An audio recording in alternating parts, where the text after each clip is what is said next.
falar de ética empresarial, governança, realmente é essencial para todos nós, porque todos nós sofremos as consequências, tanto positivas quanto negativas, da qualidade do governo, das companhias, principalmente, claro, as de maior porte.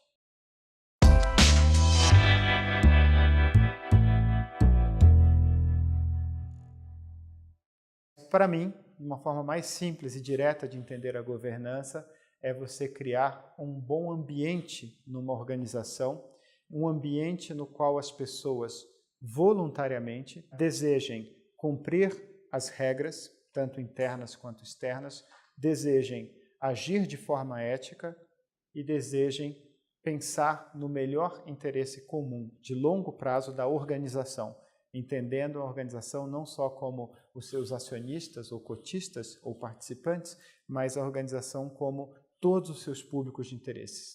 Porque a governança corporativa ela foi aceita por muitas empresas apenas como um conjunto de práticas a serem cumpridas de uma maneira fria e quase que desconectada do dia a dia. Então, assim, olha, nós temos que ter essas regras, temos que ter essas políticas, temos que ter esses mecanismos de controle, mas sem realmente entender que governança significa uma nova filosofia para administrar as empresas.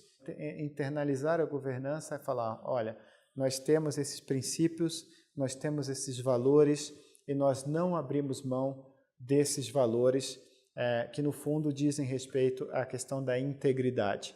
É diferente você só ter práticas de governança. Você pode ter práticas, mas infelizmente sem bons princípios, essas práticas se tornam vazias, se tornam ocas. A indústria da previdência complementar é uma indústria importante para todos nós. É fato que a gente precisa de poupança privada de longo prazo. Nós como país e individualmente, as pessoas precisam para complementar as suas aposentadorias. Porém, elas também precisam que esses recursos sejam bem administrados ao longo do tempo. E aí você fala, bom, mas como eu vou escolher isso, né? Acho que um critério importante é olhar, obviamente, o histórico do fundo no qual você aloca os seus recursos. Quer dizer, qual é a história desse fundo? E, naturalmente, todos os fundos estão sujeitos a algum tipo de influência, talvez política, mas alguns mais, outros menos. Então, que critérios que esses fundos têm para conseguir se tornarem, de alguma forma, blindados contra interferências indevidas? Qual o peso que esse fundo dá realmente a ter boas práticas de governança? Boas práticas que vão além só, novamente, de regras e controles, mas de realmente esses fundos eles comprarem a ideia de que eles precisam levantar a bandeira de bons valores, de bons princípios de gestão e de governança. A governança corporativa, como o nome já diz, ela foi criada em grande medida para propiciar um melhor governo de empresas privadas. Porém, os seus princípios fundamentais, eles são aplicáveis também na esfera pública.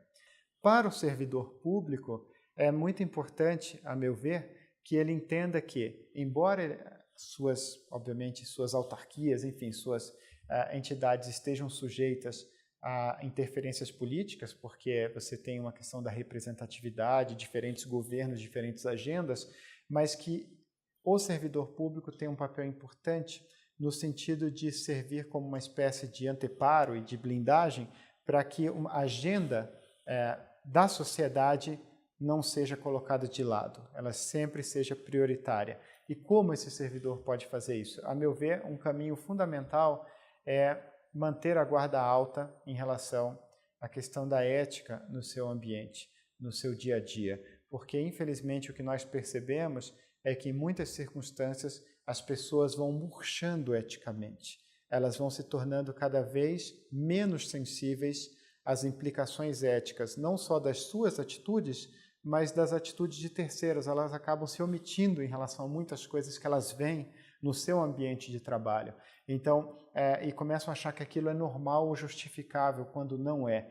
Então, você manter a guarda alta significa você ativamente não deixar se tornar é o que eu chamo de eticamente cego, de não perceber as implicações do que está acontecendo ali naquele ambiente sobre terceiros.